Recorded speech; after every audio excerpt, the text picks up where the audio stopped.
and read the mission statement. I'm going to leave my video off today. Oh, okay, that's fine. No worries. I won't Helping Parents. why.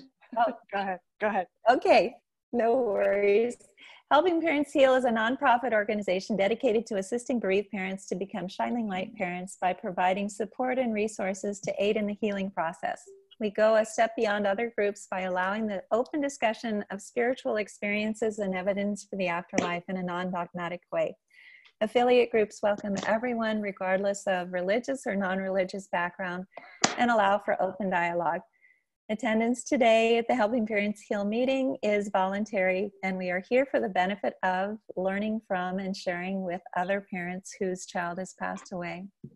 It is understood that our discussions are intended to be confidential and not designed to replace traditional therapy or spiritual counseling. So, with that, I will go ahead and pass this over to Carol, but before I pass it over, I'd like to just introduce Carol. She is a shining light parent. She also was part of Craig McMahon's documentary, Life to Afterlife, Mom, Can You Hear Me? And she was actually the first person to speak each time. She's an amazing bright light. She started holding meetings 2 years after her son Tyler passed in a motorcycle accident, and has helped so many parents here in Cave Creek and Phoenix. And every time that Carol speaks, I always feel that she is inspired. And so I just thought that it would be really nice for her to give you guys her healing story and a little bit about what's helped her along the way. So without further ado, let me introduce my dear friend, Carol Allen. Hi, everybody. Let me just click this off so it's not distracting. I'm so happy to be here to share my journey with you all. I am married to my husband, Tony. We've been married for 30 years.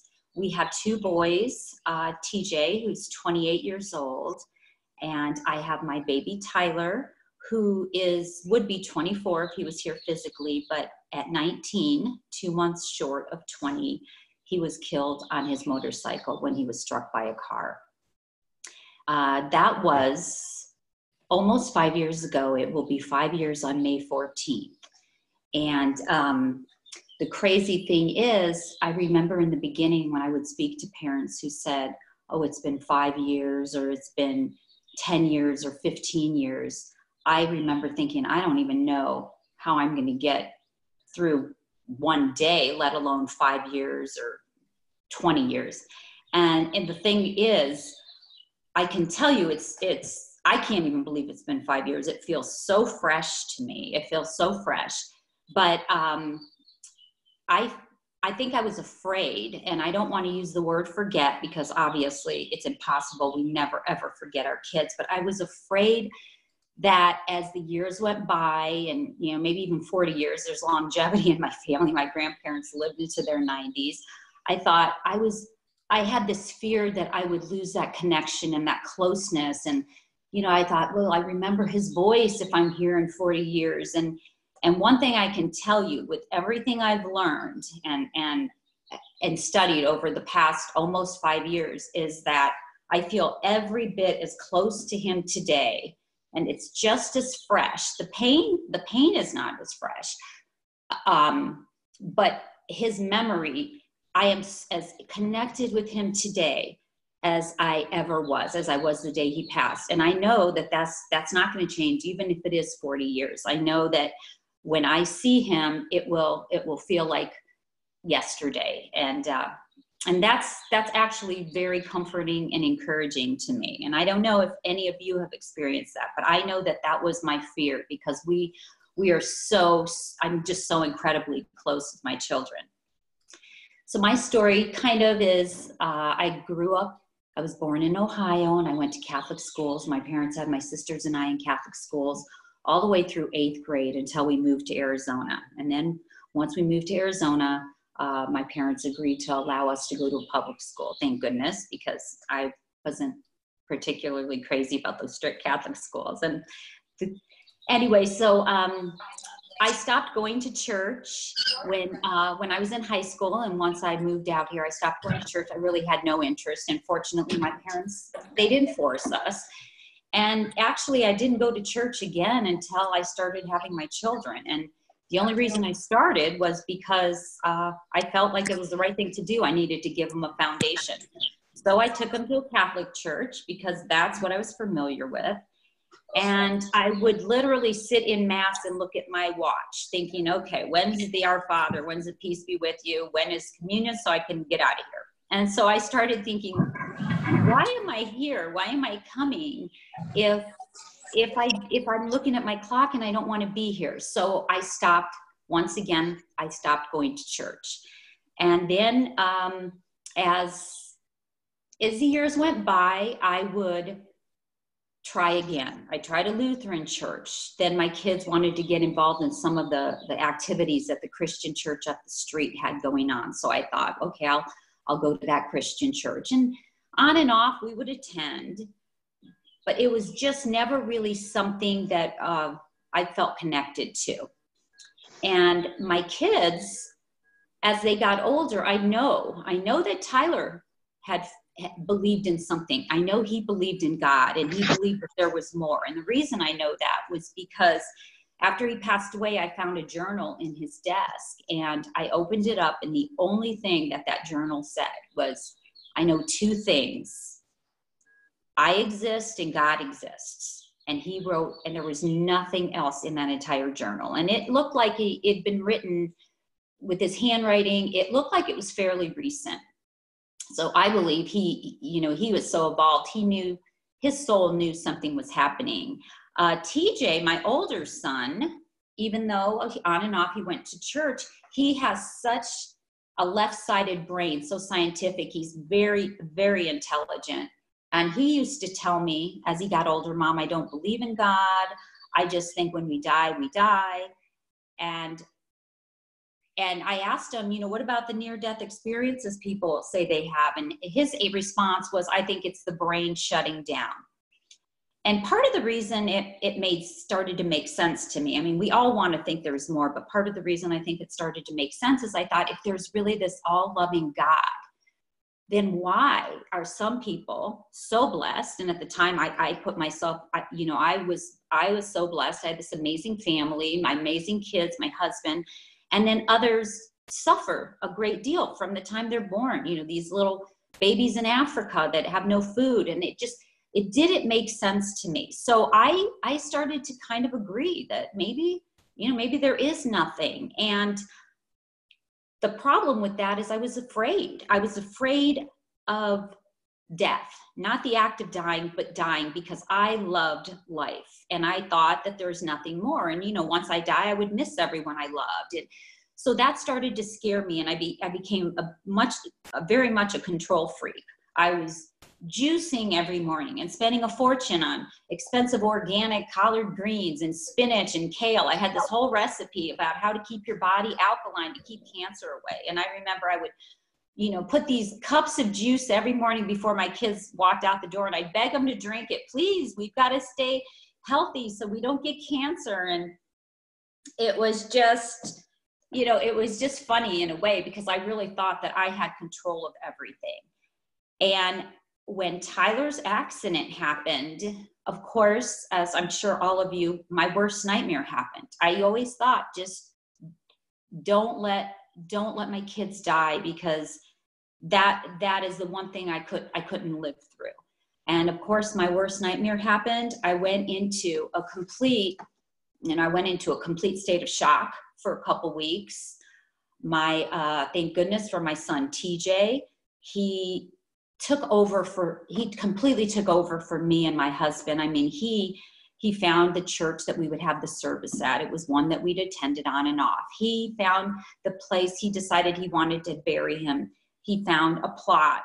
He did everything. He stayed up for nights writing the service out. And he put together videos. And the one thing he kept saying is, Tyler is on my back. Tyler is on my back. which was so interesting to me because, you know, this is a boy who had said that he didn't believe in anything. And now he's saying, Tyler's on my back. And I want him to be really proud of me, and I want him to love this service, which in my mind, I was thinking, well, it's, you know, it's great. And I love that you want to do that. But I was thinking, I didn't say it to TJ, but Tyler's not even going to know about this, because I was at a point where I thought, no, there's nothing, you know, and I'm never going to see my son again, which of course, once the shock wore off, it just put me into a depression. And so I laid in bed weeks later. I just laid in bed, and one night I remember TJ comes up to my room, and that earlier that afternoon, my mom was at the house. My husband was still working. So he was making my mom come and stay at my house, or my sister's, because I kept telling him I didn't want to be here anymore. And he was afraid. So my mom was downstairs, and TJ was still home. He hadn't gone back to California, and he was out with his friends. And I remember laying in my room and sobbing and punching my pillow, saying, you know, you abandoned me. You abandoned me, Tyler. I was so angry, and it was easier to be angry at him than it was to be sad. It was like I was taking my anger, and I was just spewing it out at everybody, including Tyler. I said, you didn't wear a helmet. You promised me you would. Although they did say, in the expert said it wouldn't have mattered. The impact was far too great. I said, you took Dad's motorcycle without any permission. He had his own motorcycle, but there was a nail in the tire. And we told him he couldn't ride his motorcycle until he got the motorcycle fixed. So he took my husband's that one afternoon and didn't ask. Now, of course, if he had asked, I'm sure we would have said absolutely. But it was another way for me I was just saying, you abandoned me. You did everything you weren't supposed to. And that evening, when I fell asleep at 3 a.m, my son TJ comes up to my room, and he says, Mom, you have to wake up. And he said, Tyler is here, and he will not leave me alone. He says he did not abandon you, and I need to let you know that. And I remember just sitting up in my bed, and I felt this heaviness. It was so powerful. It was almost as though if I squinted hard enough, I would see Tyler. It was so thick in the room, and his presence, I felt it. Of course, at the time, I wasn't thinking about it. Like now I remember feeling him there, because I don't always wake up in the middle of the night and feel that anymore, because he doesn't need to be in the room with us. But TJ turned around and said, I had to tell you so he would let me go back to sleep. And that was just, you know, it was really nice to hear. But of course, then there's my human brain that was still blocking, and I'm stubborn and skeptical, and, you know, all the pieces have started fitting together since then. But I remember that all kinds of crazy things started to happen. My lamps started just coming on. My sister Marilyn had come over one day, and Marilyn always has believed in the afterlife. And I used to laugh at her and make fun of her, because a year before Tyler passed, she went to see Suzanne Wilson. And I said, why would you spend all that money? Why are you going to see mediums? And she said, I don't know. I just want to know that there's more. Since then, I've come to know that Marilyn was placed in my life for a reason. Marilyn was immediately after Tyler's passing, she scheduled a meeting with me with Suzanne Wilson. And it took 6 months to get in, but she knew by then I would be ready. So I had that meeting set aside. She went, and she paid with cash, because she knew that I would have discredited everything, saying she looked everything up. But, you know, Marilyn was at my home, and the light flickers on. And I looked at her and I said, what did you do? And she just laughed and said, that's Tyler. And everything started to happen. My phone was in my purse, and it starts playing a song that's not even on my playlist. There was just one thing after another. So I decided, one night, I remember we were in Flagstaff, And I decided, my sisters went, we have a family home up there that we all share, and my sister Josie went with me. And I remember that I started Googling near-death experiences because I wanted to hear people's near-death. And when you put YouTube near-death experiences, you get, 20 of them on a page. But for some reason, in the middle of the page, I clicked on one, and it happened to be Mary Neal's, who is actually a speaker at our conference. And she, our conference that we unfortunately had to postpone, but I'd never heard of her. I knew nothing about her. But yet I clicked on her YouTube video out of numerous others, and I started to listen to her story. I started to listen to her story about kayaking and how she was underwater for 45 minutes. And I loved when she said, I have four young children, an amazing life, an amazing husband, but when I crossed over, I knew they would be okay, and I did not want to come back. And I loved hearing that because Tyler loved life. And I had felt that, oh my goodness, I hope he doesn't feel ripped off. So I loved hearing her say, as much as I loved life, I was mad when I had to come back. But what really resonated with me is suddenly she said, and they told her she had to live through some lessons, one being the loss of her oldest son. And I thought, oh my goodness. And that really caught my attention. So she did come back, and years later, although in her book, because I did read her book, she said, she didn't want to believe that part was true.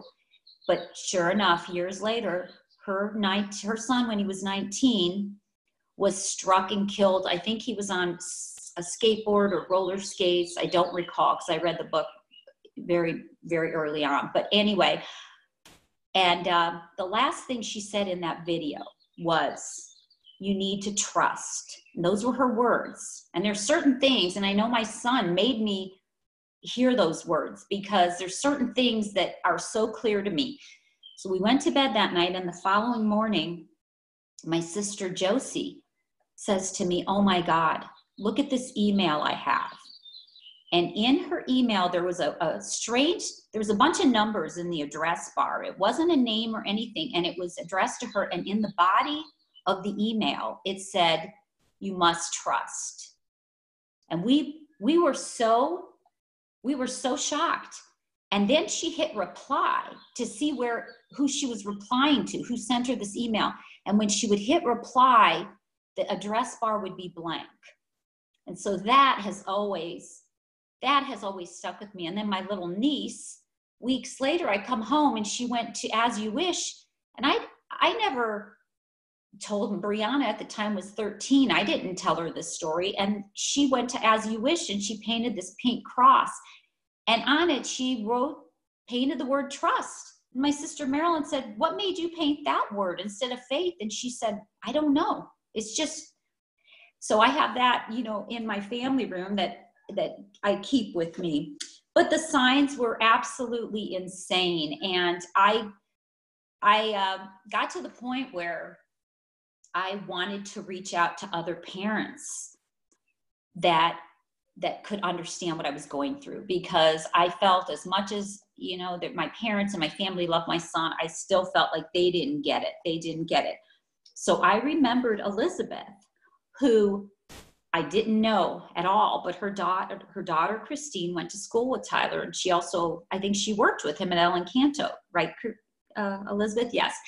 And so she came to the service, and she brought a few other moms. And the funny thing is we're all connected, but I won't get into that. And as I'm walking into the limo to go from the service to the cemetery, she walks up to me. And I remember looking at her thinking, who is this? But I was this empty body. And she walked up to me and she said, I'm Elizabeth, and I sent you a message on Messenger. And when you are ready, please call me. You'll need help when things settle down. And if she hadn't come to me, I don't know that I would have ever called her, because I had lots of moms sending me messages that said they lost their kids. But I think at the time I thought, well, this is different for me because Tyler's coming back. This is just a bad dream. So I was ignoring everyone's messages. But when I was ready, I remember I thought, I have to call this woman. I didn't know what she was going to say. I didn't know what her group was about, but I wanted somebody to help me. And I thought, I don't know what she could say because she can't bring my son back, but I'm going to reach out. And I text her. I sent her a text. And within a minute, she texts me back and says, where and when would you like to meet? So we decided to meet in Cave Creek at Janie's that evening. And my husband came along. My husband definitely needed the help just as I did. And she walked up to me and hugged me. I mean, she was so warm and kind, and she seemed at peace and happy. And she started to tell me her story about Morgan. And she started to tell me about how when he passed away, she felt him hug her. And then she said that our kids are there's nothing that stands between us except a piece of wax paper. She said it's as though it's as thin as a piece of wax paper. And I so badly needed to hear this, because I started thinking, okay, he's not gone. And I remember telling her the signs I'd received. And she just smiled and said, oh, that's awesome that he's doing that. Didn't even act surprised. Whereas other people I would tell would go, what? Try to discredit it. And she said, of course he's giving you signs. Of course he wants you to know that he's right there with you. And I went home that day, and TJ, it was probably a month, it was probably 3 or 4 weeks. TJ was still home. And he walks up to me and he says, Mom, look at this picture. What do you see? And it was a picture of my husband, and it was his face in his motorcycle helmet. And I said, I gasped. I immediately gasped. I saw Tyler's reflection. It wasn't trying to make it out to look like Tyler. It was his face. I even looked at TJ and said, how did you get this picture? Who messed with it? It was so amazing to me. And it was actually, he said, Tyler told me I told him you needed help and that he needed to help you. And he said, look at the motorcycle picture. My husband, on the day of the service, we had a group of probably 30 kids from MMI, which is where Tyler was going to school, Motorcycle Mechanics Institute. And there was a group of 30 of us, and they all showed up in our cul-de-sac. And they decided they wanted to follow us to the service. So my husband made the decision he was going to ride Tyler's motorcycle, because Tyler's motorcycle, we'd fixed the nail in the tire. And again, it was my husband's that had been totaled. So after the service, from the service to the cemetery, my husband led a group of men. And my nephew's girlfriend took a picture of him, and it was a full body picture. And TJ said, Tyler told me to look at the motorcycle picture. When I told him I couldn't see anything, he said, look at the helmet. And he goes, and when I saw this, Mom, I thought he was going crazy. So when I confirmed to him that his face was in there, he was so happy, because you have to realize he literally believed nothing. And now all of these things are happening to him. And so I immediately had to call my family, who I'd been so horrible to, and, thought, and just mad at the world. Thank goodness I have so many amazing people in my life, and they all gave me a free pass. But the only people I wasn't mean to was Elizabeth, and because she'd lost a child, and I thought, okay, she gets it. But everybody else I was horrible to. But I called my mom and dad, and I said, you have to see this. You have to see this. So I went to their house, and everybody saw the picture. In fact, my whole family was blown away, and we were laughing. And I said, Tyler saw everything. He saw everything, Mom. All the kids that loved him, that were there, everything they did for him. I said, he saw it all. Because my husband and I used to say, we don't even think Tyler realized how much people loved him. And I said, he knows. He saw everything. And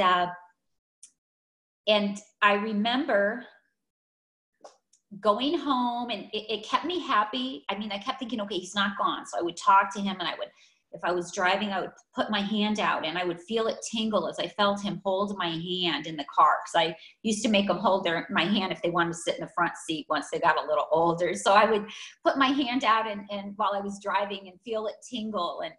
And it did get to the point like all of you, it got to the point where I knew Tyler is definitely here. He's not gone. I could talk to him, but I suddenly wanted more. And I thought, I don't want to wait. I don't want to wait until I die to connect and see Tyler. I thought, I can't, that put me back in that dark place again. And I thought, okay, he's here, but I mean, I can't see him now for, however many years. And I missed him physically. And don't misunderstand. I still miss him physically. I always will. However, I think of it, and I remember reading something that Mark Ireland had posted in a newsletter saying, just think of him in another country. And I remember at the time thinking, seriously? But now I tell people that I do think of him as though he's in another country. Okay, he's not in another country, but he's in another place. If he was in another country, I couldn't really see him, maybe with FaceTime, but years ago we didn't, have FaceTime, but I could talk to him, now. I went on a 2-year, maybe not 2 years, for maybe in the next year and a half, I did what Leanne did. I read every book I could get my hands on. Elizabeth, when I met her, that was another thing. She gave me a list of books and I pulled out my pen and I started writing down, what was the name of that? What was the name of that? And I literally, that was my counseling. I tried counseling a couple times to appease my family. And I was nasty to the counselor. I thought, what do you know? You still have your kids. So I said, I'm not going back to counseling. And I stopped going. My counseling was my books, everything I was learning. And it was books about the afterlife. It was books about learning how to travel out of my body. In fact, I have the name of it and I've written it down. When we're finished, I can, provide it. It says out of body experiences, learning how to travel out of body. And it was amazing. I mean, it was, and I haven't been able to travel out of body. However, I will learn how to do it. And that gives me comfort because I know I'm going to see him. I'm not going to wait until I die to see him. I'm going to see him. I don't care how long it takes. I'm not as desperate as I was because I've just grown and I've learned. But I know that before I die, I'm going to see him. And I did see him the other night for the first time in a visit. And I talked about that at my meeting yesterday. And it was amazing. And it was short. And I was kissing his face. And it was so incredible. So I thought, okay, finally, after almost 5 years, I have visited him. And I know that I'm going to be able to travel out of my body and see him. I hear him. I mean, I started yoga. This didn't just happen. This has been a work in progress. I do yoga. I remember the first time Elizabeth told me early on, you should do yoga. And I said, I hate yoga. Now I'm obsessed with it. I do yoga. I'm going to yoga teacher training. I do yoga, 4 or 5 times a week. I still do it at my house, even though I'm stuck home and I can't go to the gym. I make myself do yoga in my room every single day. And that has, where energy and certain positions help release that negative energy. And I meditate. I calm my brain and I stop my brain. In the beginning, I would meditate and I would beg Tyler to come to me. And that's not what meditation is. Meditation is stilling your mind to come to that neutral place. And that's what I work on because I know, and TJ will tell me because he meditates, and the kid who didn't used to believe anything meditates, and he talks to his brother. He'll say, Mom, I know Tyler helped me with that. And I have such a great relationship with Tyler now.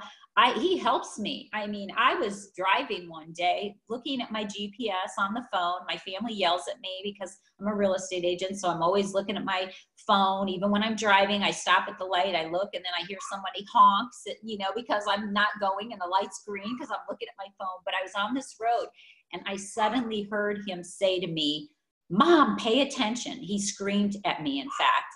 And the same voice he would have screamed out if he was here. And I looked up and I literally was heading straight into this truck that I didn't even hear. And I swerved to avoid it. And I know that was Tyler.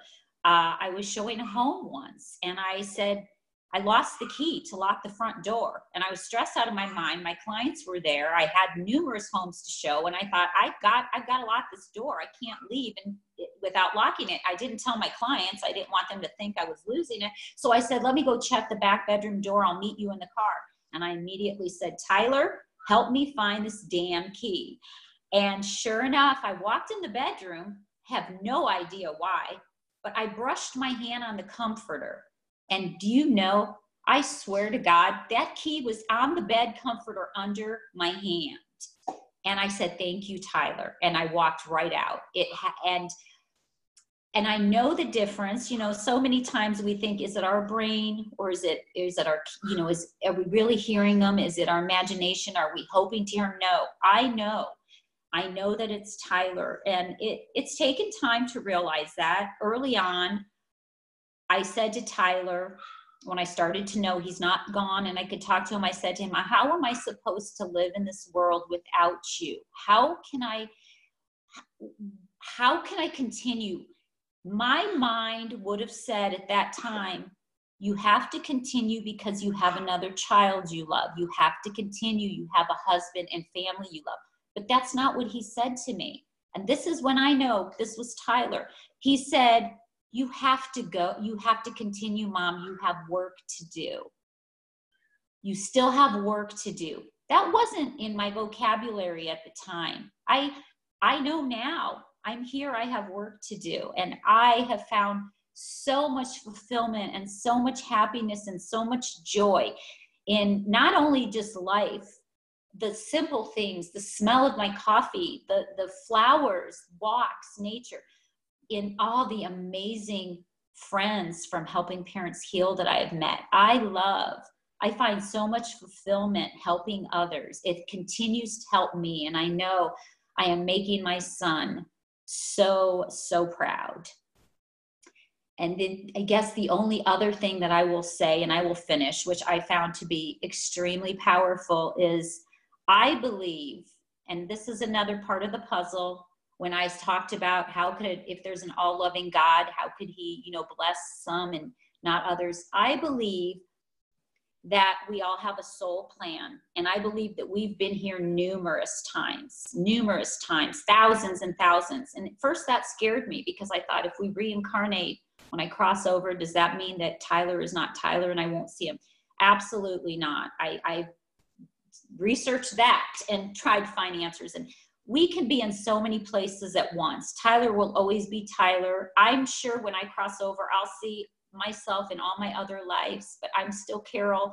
I will hug Tyler as Carol. Tyler will be hugging me as Tyler. I know that we come here numerous times to learn lessons, and it sounds like, why would we choose something so horrific? My husband said that forever. I wouldn't choose this. And I said, first of all, for me, that provides comfort because I don't feel like the victim. Okay, if I chose this to learn something, then I'm not the victim, because this is something that I wanted to help me grow, and it has. I was so afraid of everything before. My girlfriend had died of breast cancer. I was a hypochondriac, checking my breasts for lumps. I was almost in this beautiful life. I couldn't thoroughly enjoy it because I was afraid. I was afraid that something would happen. And I've also been told by mediums that I was so hung up on the earthly realm that Tyler, as a gift, we decided this was going to happen. He wasn't going to be here long because he knew that I was so stubborn and hard-headed that I needed something this huge to crack me open and send me on this mission, knowing that there is more. And I have no fear now. And it's so liberating. And I know I only have so much control in this life. If you had known me with what's going on now, before Tyler passed away, you would have known the crazy Carol. I would have been a mess. I would have been calling everybody I knew and complaining, and it would have just been awful. And my sisters would laugh and tell you that that's the true story. So, and I do believe in soul plans 100%. And I know Tyler, one of the reasons I was angry is I blamed myself because I thought I should never have let Tyler go to motorcycle school. He was at NAU. I should have made him stay there. But my husband said, you need to let him live his life. I'd already told him that he would ruin my life if he enlisted in the Army, which is what he wanted to do. And he didn't do it, even though he wanted to, because he loved me. And I told him it would ruin my life. And he said, well, Mom, I won't do that to you. But he was not happy about it because he wanted to. Then when he decided he wanted to go to motorcycle school, I said, absolutely not. I said, absolutely not. 19-year-olds don't belong on a motorcycle. And that's when my husband said, you need to let him leave it. You need to let him live his life. And then I was mad when it happened because, of course, I thought, oh my gosh, it's my fault. It's my husband's fault. I still have people that will say, when I tell them Tyler passed on a motorcycle, they'll say to me, oh, I would never let my kids ride a motorcycle, you know? And I just say, well, it was his life, it was his choice, and it was his time. And I do know that because if I'd have let him enlist in the Army, more than likely something would have happened there. If I hadn't let him ride the motorcycle, you know, he mountain biked, he snowboarded, he did everything. He took his truck, I found out later on, and would four-wheel. It was his time. And part of the reason he did all this was because he knew his life here. He knew his life here was short, and he wanted to experience everything. So the last thing I will say that has confirmed to me that nobody goes before they're supposed to. Tyler had posted something on Twitter, and I found out about it because I have a Twitter account for my real estate business, but I've never been active on it. But I found out about it because one of his friends shortly after he died said, Carol, did you see what Tyler posted on Twitter on February 20th of 2015? Tyler passed on May 14th of 2015. I said, no, I'm not active on Twitter. And he said, you have to go look. Well, Tyler on February 20th, and I know the date now because of what he posted, he had said to my husband and I, oh my God, Mom, I thought I was gonna die today. He said, I thought I was going down. Some woman cut me off and I have no idea how I didn't hit her. And he was on his motorcycle on his way to school. And I remember just saying, oh my gosh, oh my goodness, don't tell me that. I can't even think about it. I hope it made you realize to be careful and how quickly things can happen. And he said, yeah, it scared me, Mom. That was the only conversation we had had. Well, on February 20th, he tweeted, now, let me back up again. Tyler's accident happened at Pinnacle Peak in Cave Creek, close to our home. The kids have a big memorial that they set up there for him. On February 20th, he tweeted, and I took a picture of it. I have it on my phone. I'm going to share it with you. Okay, and I'm going to blow it up. Now, as amazing as Tyler was, and he was amazing, he was 19, so ignore the language. He says, fuck the stupid bitch that almost killed me 15 minutes ago at Cave Creek and Pinnacle Peak. Learn how to drive. Now, I was blown away by that because I said, that's the same exact intersection that his accident happened at. And I remember I was with my parents and we were talking about this, and I was with my whole family. And I said to my dad, who at the time was just like TJ, highly intelligent, did not believe in God. I said to my dad, can you believe this, Dad? And my dad's response to me, oh, here's the tweet. Oh, you probably can't see it, but I've circled it. I said to my dad, can you believe this? And my dad's response, since then, he knows Tyler's here. He's gotten his own signs. But my dad's response was, I think that is just a weird coincidence. That moment, my niece Rachel opens her Facebook. She said, I don't know what made me open Facebook. She opens it, and the very first thing on her newsfeed was, some things are too powerful and too strong to be a coincidence. And she says, Papa, look at this. And My dad didn't say anything. He didn't say anything. And lastly, on that note, I've had it confirmed from Kat Bailey, a medium, who said to me, we don't die before we're supposed to. We have a day, we have exit points, and Tyler had a few others, and I'm not going to go into that because that's a whole another story, but she said, we don't die before we're supposed to. And she said, Tyler tweeted something to let you know. And she said, he says, you know what he's talking about. And I said, I do. So that's all I have to say. I hope I've helped you. I feel very happy and fortunate and blessed. And I'm every single one of you that I get to know, I'm just blessed to know you all. And I hope this helps. Everyone's journey is different, but I didn't think I would make it. And not only am I making it, I'm not only am I just existing, I am happy, and I'm living a great, beautiful life again, which I really didn't think was possible. So that's all.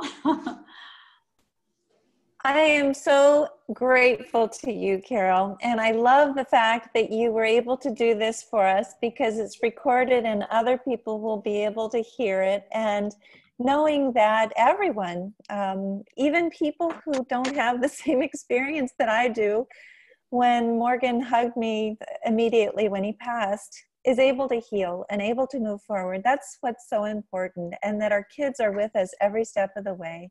And Tyler has been with you. I wish I was looking for the picture of the helmet with Tyler in it, but I couldn't find it on your profile. So somehow we're going to have to post that picture so that people can see Tony and Tyler together, so they can see what you're talking about.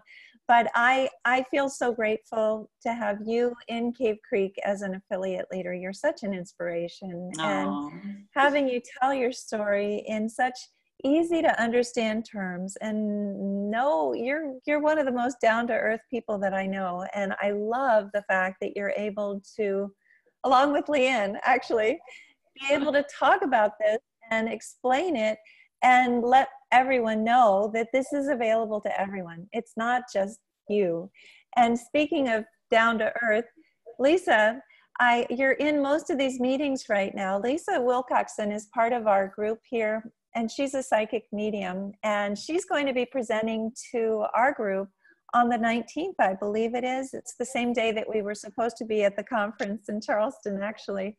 She's going to be bringing through readings for our kids, and she's done it at Carol's house in the past. It was a huge success with Britta Gruben as well, who's in Switzerland now. So please make sure that you tune in for Lisa speaking.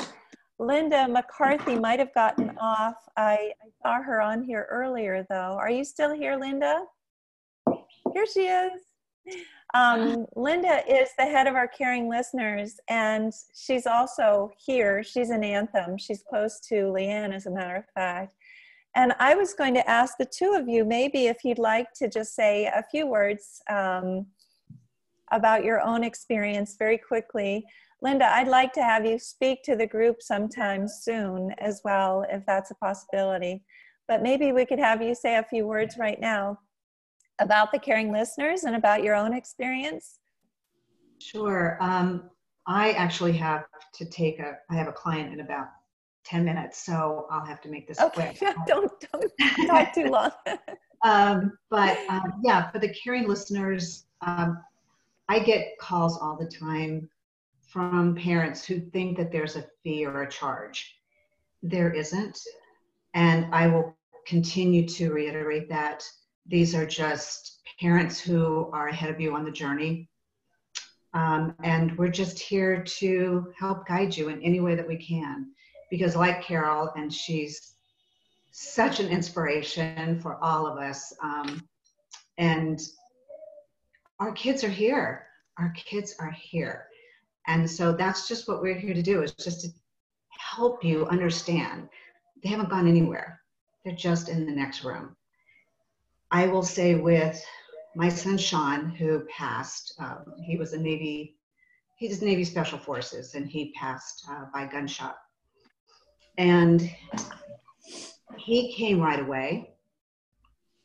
And I had been studying the afterlife for over a decade before he passed. I didn't know why. Even he said to me, "Mom, you're losing it. Like you're crazy. Like you're crazy. Why are you studying this?" And I said, "I don't know. I have no idea." It saved my life. It literally saved my life. And Sean came to me right after that, and continued to do so up until, I mean, we have these amazing conversations every single day. Sometimes, and I know this is going to sound bizarre, sometimes I forget he's in spirit because it's so strong. And we talk in the car, and I drive his car. And so he had this god-awful little thing that looked like a Christmas tree in his car. And it was that chemical stuff that it just smelled. And I couldn't stand it. And I would always say to him, "I hate this thing." And then after he passed, and I started driving his car, and it wasn't until a year later, so that it had lost its scent. I threw it away. But I can get in the car now, and I'll start talking to him, and I'll have this smell of this Christmas tree little thing that he hung, and I'll say, "I know you're here." And I will, like Carol, I will hold my hand out, and I'll say, "Hold my hand," while I'm driving. And I'll say, "Just make sure it's chemical free." I mean, that's the biggest thing. And I will hear him laughing. Like, we have these conversations. So it is possible. It absolutely is possible that you can continue to have a relationship with your children. And for me, and for many, many, many of us, it only gets stronger. So I will leave it at that.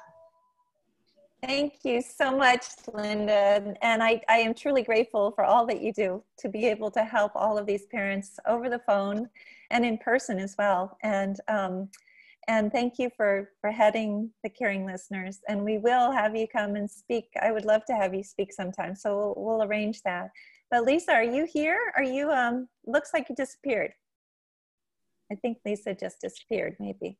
Yeah, it said Lisa left the meeting. I just got that note on my.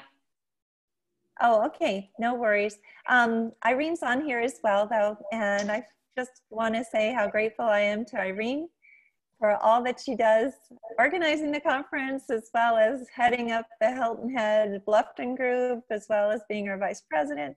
And right now, I feel very grateful that we have a lot of the speakers who are coming to speak to us on the online group. And as a matter of fact, I had just said to Irene this morning, as well as to people who were on this meeting a little earlier, that Raymond Moody is going to have his son explain to him how to use Zoom so that he can speak to us. And he's the author of Life After Life, as well as many other books. One book just came out recently. So I'm very excited about that. Lisa, you're back.